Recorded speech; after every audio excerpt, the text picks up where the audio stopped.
ko ñande alkamisa 23 lewru octobre hitandu 2025 ko alkamisa musɗo ko akida musɗo waɗi yo layru waɗi e maayo Uba ko sukaɓe ɗiɗo dawdunoɓe e anniya goto ngam taccinoyde nayi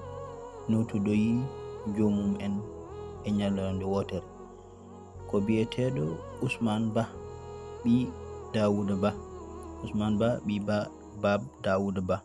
e Saydou Tambadou ɓi Bab Mamadou Tambadou ko sukaɓe ɗiɗo wurdunoɓe settanaɓe moƴƴere ko wurdunoɓe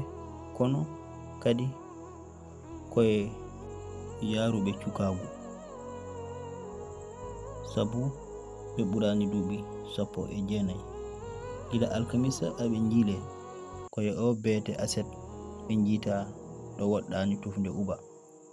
e tawtorede koninkoɓe Faabu mbiyen Zapor ɓe jogiiɓe nden ko ekisal gendarmerie en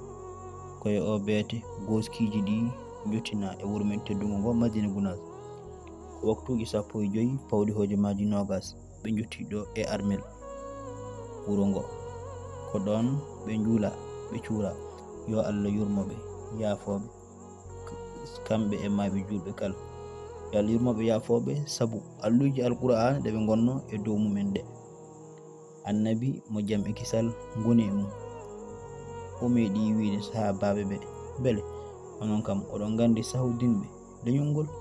ɓe mbimo ko mayɗo e jihadi tan o wi nde sahudinɓe kewani mayɗo e jihadi mayɗo e yo layru mayɗo e cumram kono kadi debbo jibinannoɗo maayi o limti ha heewi o wi ɓeɗo fof ko sahudinɓe en guittiri Allah oɗo Saydou Tambadou kono kadi e oɗo Ousmane Ba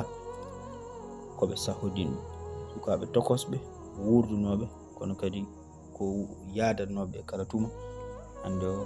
Allah nawtiɓe en guittiri ɗum Allah eɗen muññita ganduɗa kañumen goni jinnaɓe ɓe hono Baba Mamadou Tambadou kono kadi e Baba Dawuda Ba yo Allah rokku no muñire inchallahu taala ɓe jortanama moƴƴere